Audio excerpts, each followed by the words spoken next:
Salut les triathlètes et bienvenue dans ce nouvel épisode du podcast Devenir triathlète X Open Tri. Aujourd'hui, on est heureux de vous accueillir pour un épisode portrait de pro. Et aujourd'hui, on va faire baisser la moyenne d'âge puisqu'on reçoit Kieran. Kieran, il a 18 ans, il est membre de l'équipe de France et il vient de signer une superbe 3e place sur la Coupe d'Europe Junior de Zagreb. Quand on connaît la densité dans cette catégorie d'âge, c'est un vrai exploit. Avec Kieran, on a discuté de comment est-ce qu'on jongle entre ses études en maths et un entraînement intensif au pôle espoir de Boulouris, dans quelle mesure, à son âge, on doit déjà se professionnaliser pour arriver au plus haut niveau, et quels sont ses objectifs et perspectives maintenant qu'il a été sélectionné en équipe de France. C'est un échange passionnant et un nom à retenir pour les années à venir. Juste avant de démarrer cet épisode, je vous partage la ressource de la semaine. C'est un guide qu'on a publié sur le blog d'OpenTree qui s'appelle Comment planifier sa saison 2025 et ça va vous livrer toutes les clés pour dès à présent construire la saison prochaine. Comment je travaille cet hiver pour être sûr de construire les bonnes fondations de ma saison à venir, comment est-ce que je place mon objectif principal et mes objectifs secondaires dans ma saison et quels sont les cycles de travail à respecter pour m'assurer d'arriver dans la forme de ma vie le jour de mon objectif principal l'année prochaine. C'est à retrouver sur le blog d'OpenTree et en description de ce podcast. D'ici là, bonne écoute avec Kieran et Hermano. Salut les sportifs, c'est Armano et je suis très heureux de vous recevoir pour un nouvel épisode du podcast Devenir triathlète X Open Tri. Aujourd'hui, je reçois un petit jeune avec qui on va revenir avec lui sur sa courte carrière pour l'instant, et puis sur ses beaux résultats. Je suis très heureux de tendre le micro à Kieran Galou. Salut Kieran. Bonjour Armano, moi c'est Karen, ouais, c'est ça. Lui, c'est un prénom qui n'est pas très commun, c'est presque Ouais. aussi commun que Armano, mais ça Ouais, vient d'où? c'est breton en fait. Mon père était un peu d'origine bretonne, donc c'est breton en fait. Bon, écoute, peut-être que tu pourras nous en dire plus sur ses origines, ce Mm. prénom un petit peu spécial, avant qu'on rentre un peu plus dans les détails. Non, rien de spécial. Moi, mon père avait, il vivait un petit peu en Bretagne quand il était plus jeune. Donc moi, j'y suis allé aussi un petit peu quand j'étais plus jeune, mais là, ça fait longtemps que je suis pas retourné. Donc c'est du côté il était d'origine de la pointe du Raz, enfin de ces eaux-là, quoi. Ok, bon, écoute, pas très très loin des gars d'OpenTree, notamment Charlie qui est à Nantes. Bon, pas Ouais. forcément juste à côté, mais ça reste la Bretagne. Ouais, c'est ça. Écoute, Kieran, je suis super content de pouvoir échanger avec toi. J'avais vu tes beaux résultats là, sur tes 2 dernières courses. 6e championnat de France junior, 3e en Coupe d'Europe à Zagreb. Avant qu'on rentre un petit peu dans ces sujets-là, est-ce que déjà tu pourrais te présenter? Est-ce que tu pourrais nous dire un petit peu qui est Kieran Galou? Moi, c'est Kieran Galou, j'ai 18 ans. Je fais du triathlon maintenant depuis 7-8 ans, je pense. J'ai commencé par la natation aussi avant de faire du triathlon. Et puis, je suis venu au triathlon par la famille, en fait, qui était déjà dans le triathlon. Euh, voilà, je fais une licence de maths en distanciel cette année, puisque en parallèle, je suis au Pôle Sport de Boulouris. Donc je fais ma licence là-bas cette année. Et puis voilà. 18 ans et tu fais des études. Ça a bien marché les études pour toi déjà? Ouais, ces dernières années, c'était plus compliqué avec le sport parce que j'avais pas d'horaire aménagé en fait. J'ai fait toutes mes années au lycée ici, là où j'habite, donc à Aisanville, en région parisienne.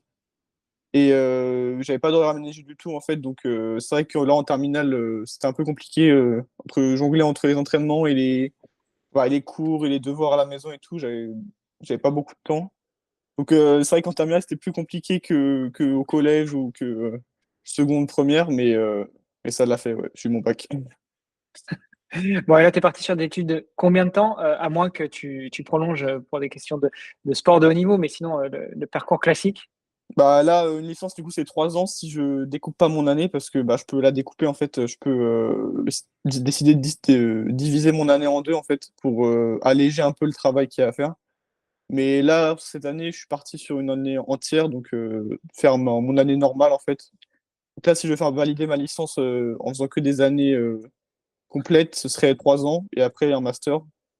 Mais pour l'instant, je sais pas trop quoi faire après. Donc pour l'instant, on va faire la licence et puis on verra bien. Bon, tu as peut-être déjà d'autres plans, en tout cas, notamment sur le triathlon. Est-ce que ton objectif, c'est de devenir triathlète professionnel, de vivre de ton activité de triathlète? Bah ouais, pourquoi pas, hein, si je prends toujours autant de plaisir à m'entraîner, j'espère que ça pourra le faire, ouais. C'est vrai que pour l'instant, bah, si je peux en faire mon métier, ce serait cool, hein. C'est vrai que je prends tellement de plaisir à l'entraînement que j'ai envie de continuer, quoi. Donc, si je peux faire ça de ma vie, du sport, pourquoi pas. Bah alors justement, peut-être que tu peux nous en dire plus sur toi, sur ta vie sportive, sur ton palmarès. Tu me dis que tu as commencé le triathlon, il y a 7-8 ans, donc tu avais, 11-12 ans, quoi. Ouais. Avant, tu faisais de la natation. Ça veut dire quoi, justement, quand on est si jeune, commencer par un peu de natation, se mettre dans le triathlon et regarder dans le rétroviseur, 7-8 ans après et être à la porte du professionnalisme? Ouais, c'est vrai que ça fait un peu bizarre, en fait. Au début, je faisais de la natation, bah, pour faire du sport, quoi, comme un peu tout le monde en loisir, après l'école, quoi. Oh, Donc, bah, tu sais, même Léon Marchand a commencé comme ah ça, oui, c'est hein, ça, ouais. pendant une semaine ou Non, 2. mais oui, oui, tout le monde a commencé comme ça, je pense. Donc, ouais, au début, bon, j'étais pas plus motivé que ça. En plus, je faisais vraiment bah, du sport pour me dégourdir un peu les jambes, pour m'aérer un peu l'esprit après l'école. Et puis après, bah, au fur et à mesure, en fait, bah, je me suis mis du coup, au triathlon après. Et puis, je prenais toujours autant de plaisir. J'ai fait les entraînements assidûment, en fait. Et puis, bah, après, il y a quelques résultats qui se sont suivis. Donc, du coup, ça m'a encore un peu plus motivé à plus prendre ça, enfin, à y mettre vraiment une ambition derrière, quoi. Les résultats, c'est-à-dire, tu as commencé par faire des belles marques, des beaux résultats à partir de quand? Bah, au début, enfin, je savais pas trop. J'ai fait, pour mes premiers championnats de France, ça, c'était en aquathlon, du coup, en benjamin, j'avais fait 14e. C'était à Bergerac. C'était bah, en benjamin, quand j'étais en benjamin 2. Et du Juste à coup, côté de la région parisienne, n'est-ce pas? ouais, c'est ça, ouais. Ouais. Et après, bah, j'ai fait en région parisienne, en fait, enfin, en Île-de-France, j'étais assez. C'était toujours des bons résultats. J'étais peut-être dans le top 5 à chaque sélectif. Donc, bah, j'avais quand même des. À chaque fois, je savais que je pouvais aller jouer le podium. Donc, c'était depuis que j'ai commencé, en fait. C'est un peu comme ça en région parisienne. Donc, ça me motivait, en fait. Et après, au niveau national, bah, en minime, j'avais fait 14e aussi au championnat de France en triathlon. Donc, bah, j'étais content bah, c'est bien 14e, quoi. Donc, c'était pas mal. Est-ce que ça t'ouvre déjà les portes de l'équipe de France? Non, non, pas. Enfin, j'ai fait. À l'époque, là, non. Du coup, c'était ma première sélection de l'équipe de France, c'était à Zagreb, là. C'était cette année. Ouais. Qu'est-ce qui a fait justement que tu as eu le droit à cette sélection et partir avec le maillot de l'équipe de France à l'étranger? Mais bah, c'était bah, du coup ma sixième place au championnat de France. En fait, ils ont emmené jusqu'au top 8, je crois, à Zagreb. Et donc, bah, du coup, je faisais partie du top 8, donc ils ont proposé à d'autres personnes, quoi. Enfin, il fallait faire ouais, top 8, je pense. Bon, ça va, ils ont bien fait de te prendre. Tu fais un podium. Bah ouais, ouais, c'est cool, ouais. Ouais, bah, en plus, il y a un collègue là, de l'équipe de France qui finit juste derrière moi au sprint, là, donc on aurait presque pu faire deux podiums moi, dans la même course, donc ouais, c'était sympa. Bon, c'est pas trop compliqué d'aller grappiller la victoire à un collègue d'équipe de France? Bah après, je savais pas trop enfin, je me retournais pas, quoi. C'était en sprint final, là, donc j'ai pas pris le temps de me retourner pour voir où il était, donc bah, c'est dommage, c'est sûr. J'aurais préféré qu'on monte à deux sur le podium, mais bon, c'est pas grave. Ça arrive. Ça aurait pu Moi, m'arriver. ça paraît quand même compliqué de monter à 2 sur le podium, enfin faire, Ah ouais, ouais. heu, une place ex aequo, il y Oui, en non, a quand même mais à toujours un qui monter, gagne ouais. normalement. Oui, oui. Mais deux et trois ou ou un truc Ouais, comme ça, quoi. c'est clair. Donc ça, c'était ta première sélection en équipe de France. Une fois que tu gagnes cette première sélection, une fois que tu as le droit d'aller, enfin une fois que l'équipe de France t'appelle et que tu vas, avec tes collègues de l'équipe de France sur une compétition officielle, ça se passe comment pour les prochaines? C'est quoi ta prochaine Et étape? Est-ce que bah, tu es déjà sélectionné pour la suite?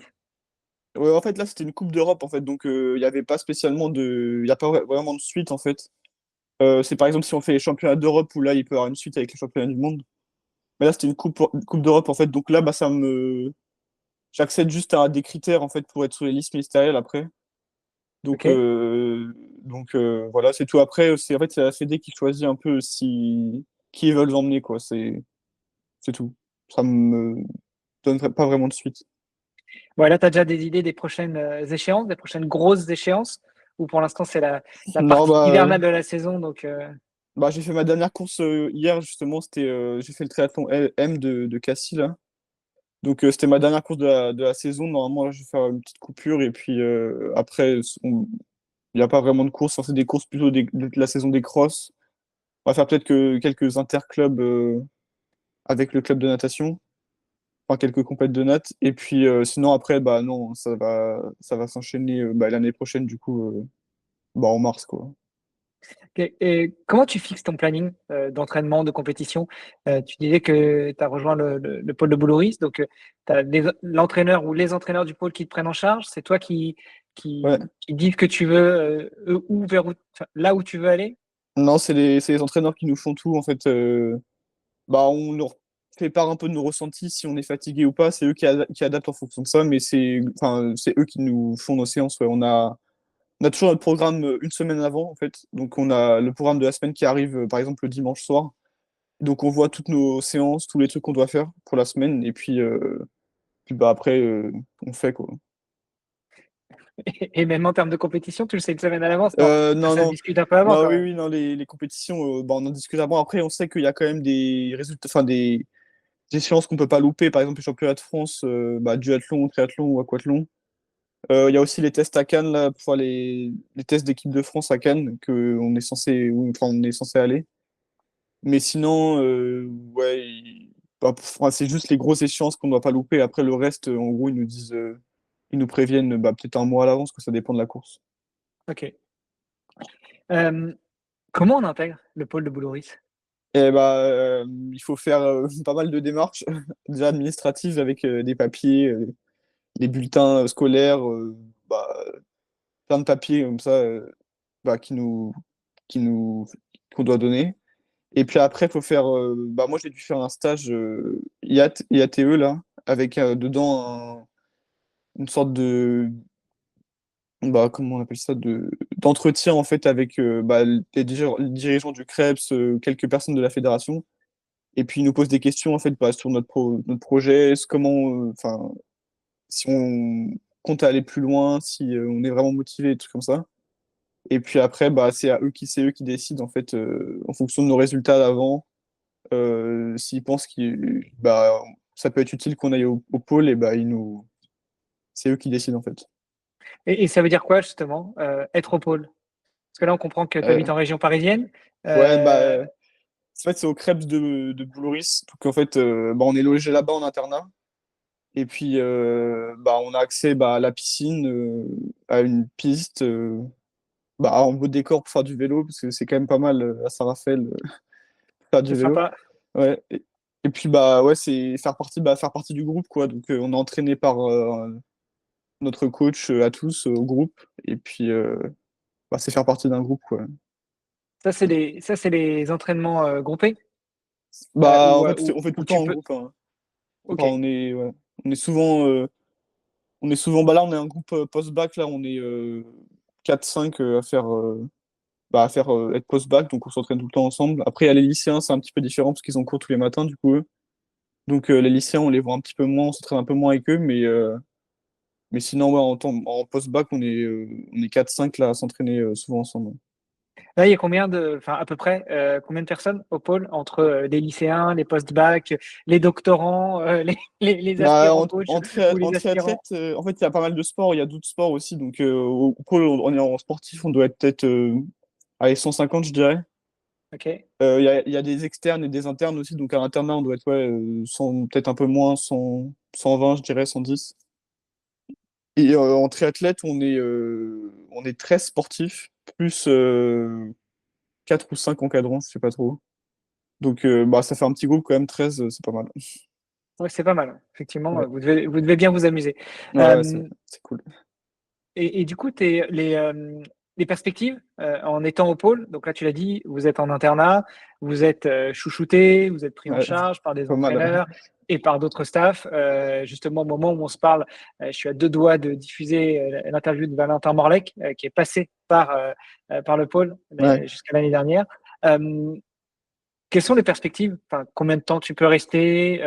Combien de temps tu veux rester? Est-ce que tu as des objectifs de performance pour pouvoir rester? Ou est-ce que finalement, tu peux faire ta scolarité en parallèle pendant que tu es au pôle? Ouais, bah en fait, on est là, quand on est au pôle, on est inscrit pour une année en fait. Donc après, ça se renouvelle à chaque fois. Donc ouais, il y a des résultats sportifs à obtenir en fait.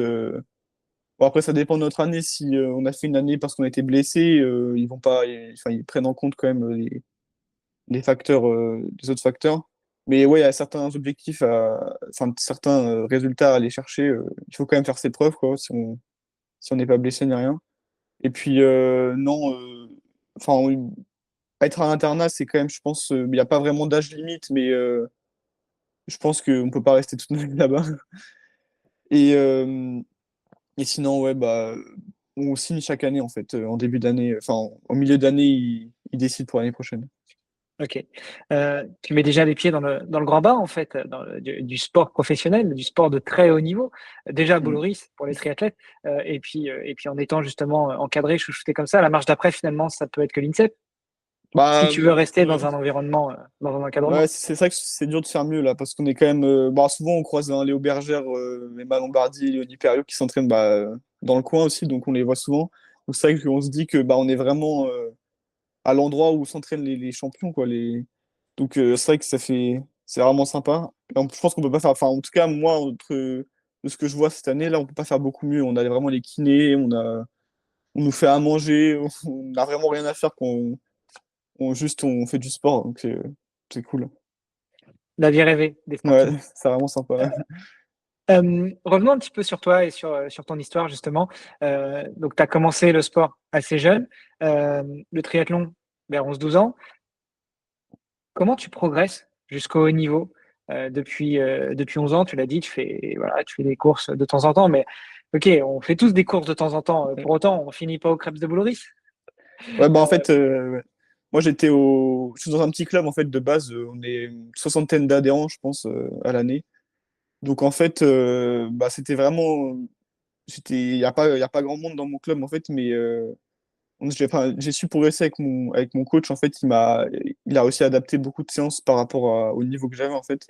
Donc c'est vrai qu'en fait, ça arrive petit à petit parce que bah, on se rend pas trop compte. Moi, dans mon club, j'étais un peu seul à m'entraîner autant comme ça. Donc bah, on arrive petit à petit à essayer de se rapprocher des grands objectifs en fait. Et voilà quoi. et ça veut dire quoi s'entraîner autant? Parce que finalement, quand tu es jeune, jusqu'à 16, 17, 18 ans, tu te mets pas des 20 heures d'entraînement par semaine. Ça voulait dire quoi pour toi s'entraîner autant? Même si en intro, tu me disais que la terminale, c'était compliqué entre, les études et les entraînements et j'imagine les compétitions. Donc, ça représentait quoi une semaine d'entraînement pour Kéran avant d'intégrer le pôle de Boulogris? Bah, c'est vrai que quand j'ai rejoint le TNT Autanville, le club où je suis là, quand j'avais 12-13 ans, enfin 11-12 ans, c'était plutôt un entraînement par jour en fait bah, avec le club. Donc il y avait toujours le club, il proposait un entraînement par jour. Donc au début, je faisais ça déjà et je trouvais ça pas mal. Et puis Tu après, au m'étonnes. fur et à mesure, Déjà un entraînement par jour ouais, quand tu as 11-12 ans, ça fait quand même, 7-8 heures d'entraînement par semaine, quoi. ouais, bah, au début c'était ça. Et puis après, au fur et à mesure, c'est vrai que bah, j'ai commencé à en rajouter un bah, le samedi, le dimanche, quand j'avais plus de temps, j'avais pas trop l'école et tout. Et bah, c'est vrai que là, en terminale, c'était plus deux, voire trois entraînements par jour. Je tournais plutôt autour de 20, peut-être entre 20 et 24 heures. Mais avec les cours que j'avais, etc., c'était vraiment pas facile. J'avais pas beaucoup de temps, quoi.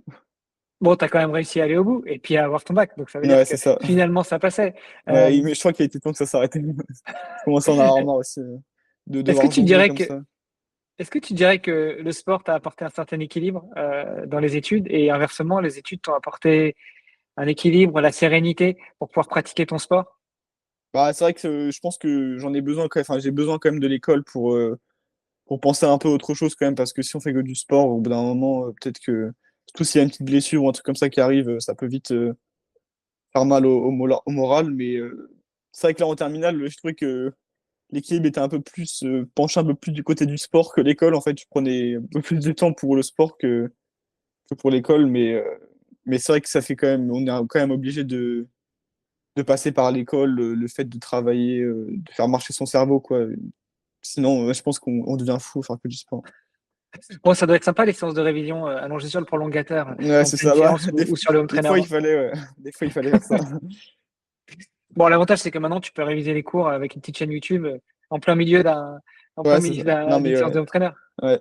Non, mais oui, oui, c'est vrai que bah, là, en plus, mes cours, ils n'avaient pas encore repris. Là, la rentrée, c'était aujourd'hui, en fait.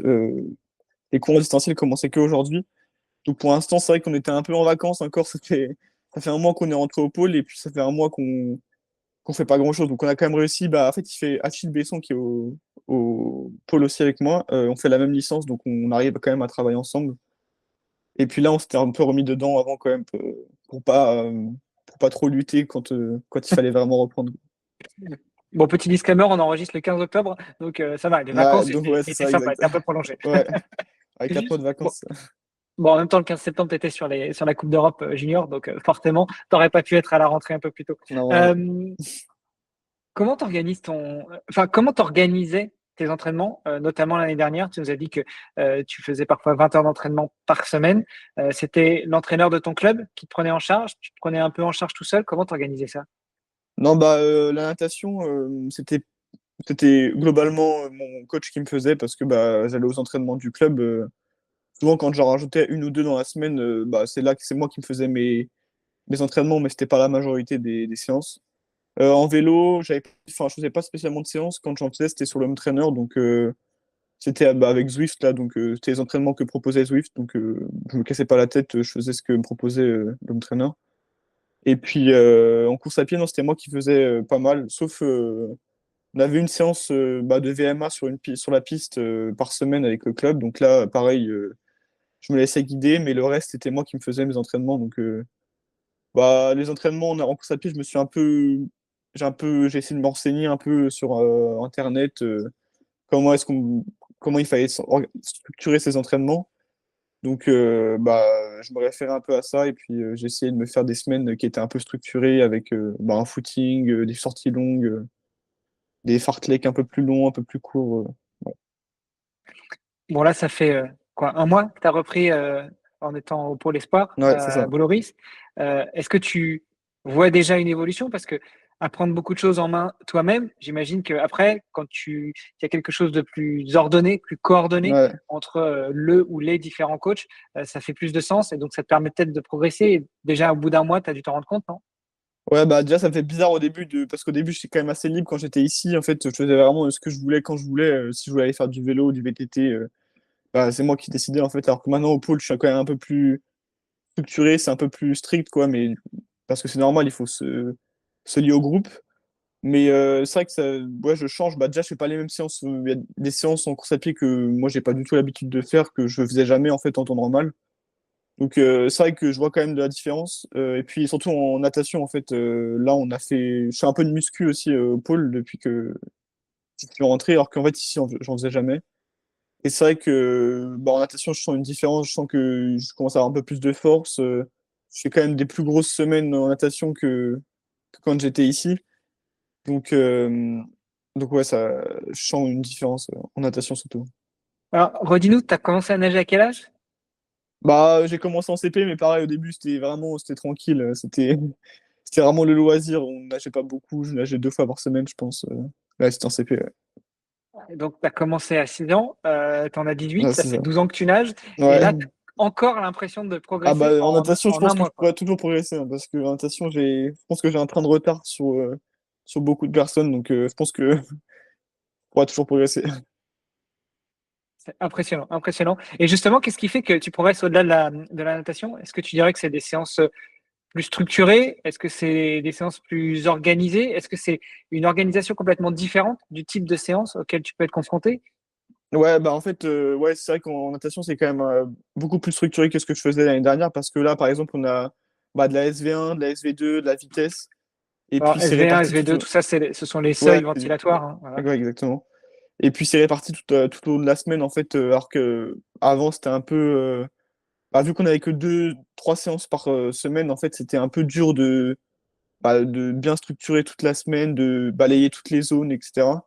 Donc c'est vrai que là, vu on s'entraîne toute la semaine avec le même coach et le même groupe, en fait on peut vraiment balayer toutes les zones. Et puis on fait des séances un peu plus longues aussi, et, euh, et donc on a plus de temps et tout. Donc, ouais. Bah, vas-y, fais nourrir. Ça représente combien en termes de volume? Là, par exemple, sur la semaine dernière, en natation? La semaine dernière, du coup, c'était en une compétition là, le week-end, donc on a fait peut-être 17, 18 km en natation, je pense. Un petit peu moins, je sais pas trop compter, mais alors, globalement, en semaine normale, on est autour de 24, un peu plus, entre 24 et peut-être 26, 27 km. Ce qui est quand même énorme, mais au final, tu te dis que ça fait 5 entraînements à 5000, quoi.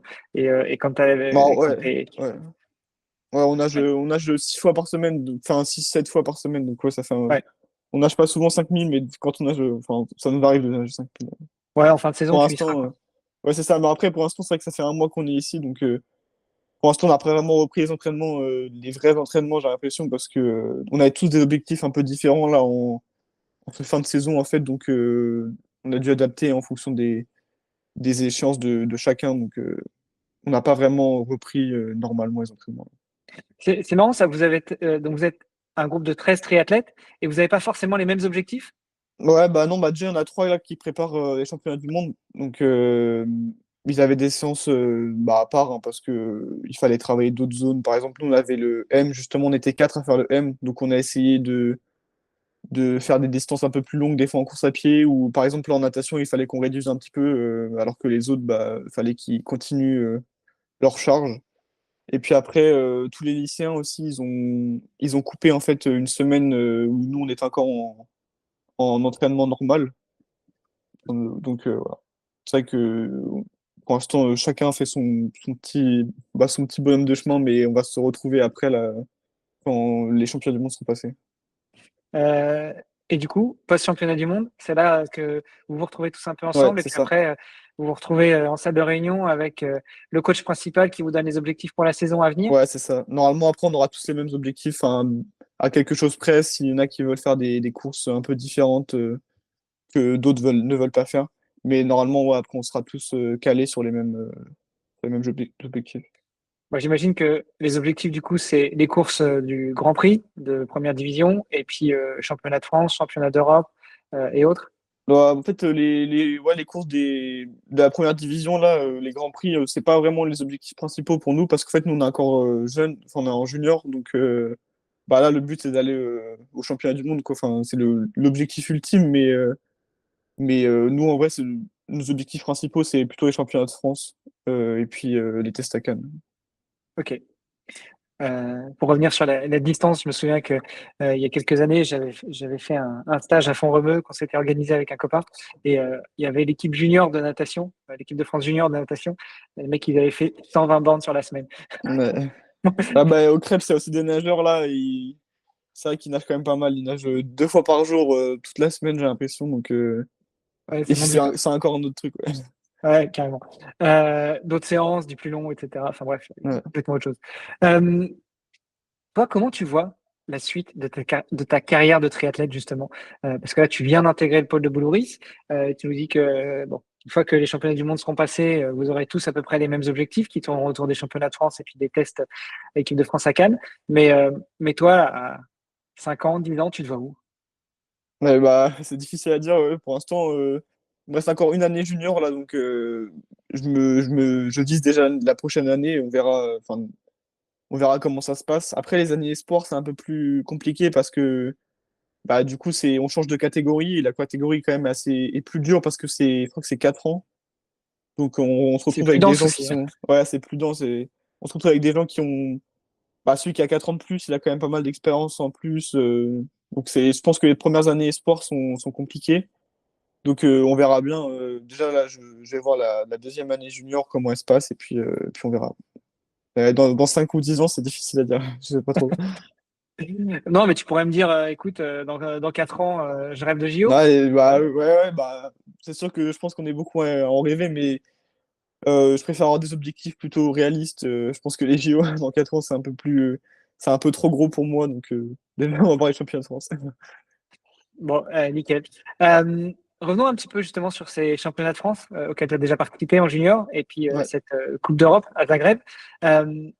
Comment ça se passe? Alors, quand tu y vas, bon, championnat de France, ok, tu y vas, c'est presque une course comme les autres. Par contre, une fois que tu fais sixième et qu'on te dit, bon, bah, on a besoin de toi pour aller rendre l'équipe de France à Zagreb, donc tu veux bien nous refaire un petit peu le chemin, le parcours, le film de ces championnats de France junior?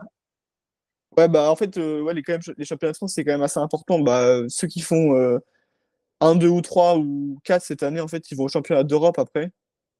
Et bah, après, si tu fais une bonne place au championnat d'Europe, tu peux aussi te qualifier au championnat du monde. Donc, en fait, il faut faire une bonne place au championnat de France pour espérer d'autres trucs. Et puis là, en fait, sixième, moi, je m'attendais pas trop en fait, qu'on me propose cette Coupe d'Europe parce que bah, l'année dernière, j'avais fait cinquième aussi au championnat de France de triathlon, mais en cadet. Et bah, j'avais rien de spécial. Enfin, je m'attendais pas. Quand j'avais fait sixième, je m'attendais pas qu'on me propose une Coupe d'Europe. Donc, c'est vrai que c'était plutôt cool. Ouais. Et ça se passe comment, tiens, d'ailleurs? Est-ce que c'est en mode triathlon Ironman où tu vas chercher ta récompense et puis on dit, oh, c'est bon, t'es qualifié, t'as le rôle d'un ou t'es qualifié direct et puis tu vas à Hawaï? Ou là, c'est plutôt le DTN qui vient de voir quelques Non, bah, minutes après la ligne d'arrivée et puis qui te dit, bon, Karen, non, là, faut qu'on c'est un parle. mail qu'on reçoit. C'est un mail qu'on reçoit un mois après. Enfin, moi, je l'ai reçu un mois après la course, en gros, parce que bah, ils me prévoyaient pour la course donc, qui était le 15 septembre. Donc, ils m'ont prévenu peut-être un mois et demi avant, je crois. Donc, Ouais. ouais, on a reçu un mail qui nous proposait, en fait, ils nous proposent. Bon, on n'est pas obligé d'accepter, hein, c'est juste. Ils nous proposent et puis ils nous donnent une aide financière aussi bah, pour nous aider, bah, pour nous payer le billet d'avion, l'hôtel, le Mhm. transport, etc. Donc, voilà. Ok. Bon, ça c'est cool. Et ça fait quoi de porter sa première trifonction bleu-blanc-rouge? Là, c'est vrai que c'est sympa au début. Quand on la reçoit avec écrit son nom, là, ça fait bizarre. Mais ouais, c'est vrai que c'est sympa bah, de représenter la France. Et puis, c'est vrai que quand la Coupe d'Europe, on voit aussi tous les autres pays, là, c'est rigolo de voir que bah, personne ne parle la même langue. Tout le monde s'entraîne dans son coin, très très loin des autres. Et puis, au final, on se retrouve là, à Zagreb. Bon, C'est tu vas sympa. voir, hein, si tu continues et si ton club il est pas en D1. Ah non, non, mon club là, il est panda. Bon, si tu te fais chasser pour intégrer un club de D1, tu verras que ceux que tu retrouves sur les Coupes d'Europe et les championnats d'Europe, bah, Ouais, bah, oui. ils Ouais, concourent souvent en première division en France, hein. ouais, ouais. Non, mais oui, c'est vrai que bah, là, je le vois dans les juniors qu'il y a bah, autour de moi, là, par exemple, au pôle, tout le monde fait des grands prix de D2, de D1, et tout le monde se retrouve en fait dans ces courses, quoi. Qu'est-ce qui te manque à ton avis pour justement passer cette marche et être sélectionné en Grand Prix? Bon, un club, ok, mais juste qu'est-ce qui te manque Ouais. pour qu'un club vienne te voir? Non, mais je pense que l'année prochaine, je vais changer de club. Là, je suis en train de regarder un peu. Mais moi, je vise pas la D1, je vise plutôt la D2. J'ai l'impression que c'est plus à mon échelle. En fait, je préfère si je vais en D1, en fait, j'ai l'impression que je vais juste me faire exploser en natation. Et puis, je vais juste pas prendre beaucoup de plaisir. Et puis, ça va me dégoûter un peu. Donc là, je recherche un club de D2. Je pense que la D2, c'est plus à mon échelle, en fait. Je pense que j'ai plus ma carte à jouer en D2 que aller prendre de l'expérience en D1 et puis ouais, me dégoûter. Ouais, c'est sympa comme approche. Plutôt prudent, faire tes preuves en Ouais, c'est D2 et ça. puis si ça marche bien, J'ai pas encore monter essayé en D1. la D2, donc je préfère d'abord essayer la D2 et puis après voir la D1, quoi. Ok. Ouais. Euh, et du coup, ça se passe comment? C'est toi qui cherches un club, tu fais le tour un petit peu des clubs de D2 et puis tu les contactes pour leur dire coucou, Non, mais éventuellement je là, suis dispo. ouais, bah, c'est ce que j'avais fait, mais au final, j'ai eu quelques demandes de clubs, donc bah, je suis en train de voir un peu comment est-ce qu'on peut s'arranger, comment est-ce que ça peut se passer, mais là, c'est eux qui sont venus me voir, donc c'était plutôt sympa parce que bah, je galère un petit peu à trouver. Bon, normalement, sur le site de la FF3, t'as toutes les coordonnées des présidents de club. Ouais, Donc ouais, ouais, après, mais c'est vrai bon, que bah, ça répond pas tout le temps, etc. Donc je préfère. Là, au moins, c'était clair. Ils sont venus me voir et puis voilà. ok. Euh, et ça se passe comment les négos?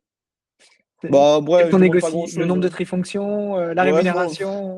demande pas grand-chose, je demande juste la licence, qu'on me paye la licence, et puis Ouais. quelques déplacements aussi, s'il faut que je me déplace un peu partout en France pour des grands prix, normalement, ils me le paieraient, mais pour des championnats de France ou des trucs comme ça. Voilà. Bon, je suis pas, je suis pas difficile. Bon, ça va, le message est passé, hein. S'il y a des présidents de clubs qui nous écoutent, Ouais, c'est ça. pensez au petit Karan. On mettra toutes les coordonnées en bas dans les notes de l'épisode, enfin toutes les coordonnées, non, les coordonnées des réseaux sociaux. Si vous voulez les contacter directement, vous me contactez, puis moi, je passerai le Allez, message. Nickel. merci. Super, merci beaucoup, Karan. Là, tu vois comment ta préparation hivernale, justement, pour être prêt pour les prochains objectifs de la saison 2025?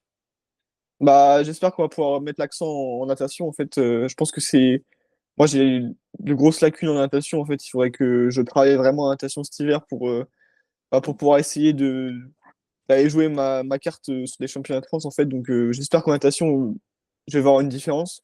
Et puis après, sinon, toujours progresser en course à pied, hein. Je pense que là, je suis pas encore au meilleur niveau des Français, donc il faudrait que je puisse les accrocher, quoi. Ça serait cool.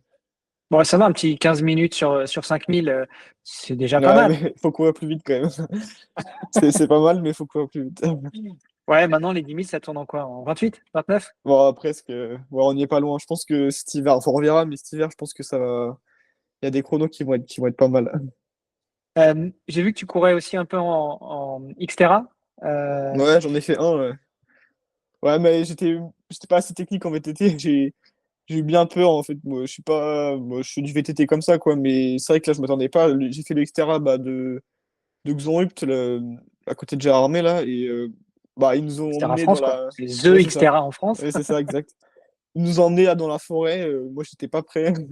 Donc, bon, j'en ai fait un pour tester, hein, parce que je trouvais ça rigolo, mais je suis pas si j'en ferais.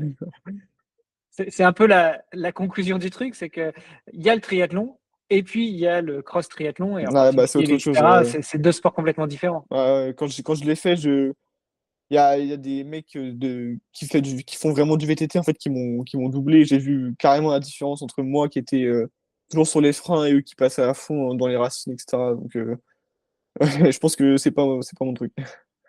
Le duathlon? Non, L'aquathlon? le cross triathlon. Ouais, non, mais et ensuite duathlon, Oui, oui. aquathlon, c'est des trucs qui Bah, t'intéressent aussi? ouais, après aquathlon, je pense que c'est un peu moins mon avantage parce que moi j'aime bien le vélo. En fait, souvent je rattrape un peu mon retard de la natation sur le vélo. Donc je pense que l'aquathlon c'est pas trop fait pour moi. Après le duathlon, pourquoi pas, on verra bien comment ça se passe. Après ça court tellement vite aussi que c'est pas non plus mon terrain de prédilection. Ouais, ça me fait rire parce que tu es plein d'humilité en fait. Écoute, Ouais, on se mais reparle d'ici 2-3 ans, une fois que tu auras fait quelques années au pôle, ouais, on verra où tu en seras. on Ça marche? verra. J'espère. J'espère que c'est rare. Euh, Kieran, est-ce qu'il y a une question que je t'ai pas posée à laquelle tu aurais bien voulu répondre? Ouais, pas spécialement, je sais pas trop. Non, j'en sais rien. Bon, écoute, je pense que ça fait une bonne conclusion pour aujourd'hui. J'ai encore une question pour toi. Ouais, pas de Le souci. podcast s'appelle Devenir triathlète. Toi qui es un néo-triathlète, entre guillemets, quel serait ton meilleur conseil pour devenir triathlète? Bah, pour devenir triathlète, il faut pas grand-chose, hein. Il faut savoir nager, surtout, c'est le plus compliqué dans le triathlon. Il y en a beaucoup qui. Bah, c'est là où ça pêche, en fait, la natation. C'est vrai qu'il faut savoir nager. Après, faire du vélo et faire de la course à pied, normalement, c'est accessible à tout le monde. Mais ouais, il faut savoir nager, quoi. Et puis, pas avoir trop peur de l'eau libre. Aller dans des lacs, dans la mer. Mais c'est vrai que c'est accessible à tout le monde, en fait. C'est quand même un sport qui est très, très complet. Donc, je pense que c'est un sport qui va se développer. Enfin, j'espère. C'est vrai que c'est tellement. Je trouve que ces dernières années, là, avec les bonnes places au JO, et puis je sais pas, ces dernières années, j'ai l'impression que le triathlon a pris un peu plus d'essor, en fait, et j'espère que ça va continuer. Tu m'étonnes. Moi qui ai connu le triathlon en 96, je peux te dire que je l'ai Ouais, bien vu évoluer. Et c'est vrai qu'en ouais, c'est France, on cool. est quand même pas trop mal, hein. On a une bonne Ouais, fédé qui pousse bien, qui fait bien avancer les choses. Donc, ouais, des bons athlètes et tout. nickel. Écoute, on espère qu'on te verra un de ces jours en haut de l'affiche, notamment aux Jeux Ouais, Olympiques. Alors, j'espère. LA, c'est peut-être un peu trop tôt, mais 2033, ça devrait le faire, non? Ouais, ouais, ouais, ça devrait le 2032. faire, ouais. Je sais pas, on verra. Bon, écoute, Kéran, merci beaucoup. Ça se passe où pour te suivre, t'encourager, venir te soutenir aux prochaines compétitions? Les meilleurs réseaux sociaux pour rester en contact avec toi, c'est quoi? Bah, Insta, hein, je suis sur Instagram, Karan Galou, je crois que c'est ça mon nom. Puis après, Nickel. bah, c'est tout. Voilà. Super. Bah, écoute, Kéran, on te souhaite une bonne continuation. Merci beaucoup. Rentre bien à Boulouris. Yes, Bonjour merci. un petit coucou à tous ceux qu'on a déjà pu interviewer et puis aux autres à qui on tendra le micro avec grand plaisir. Prépare bien ta saison et puis on te Yes. suivra tout ça. Merci On beaucoup. suivra la saison l'année prochaine. Ciao, Kéran.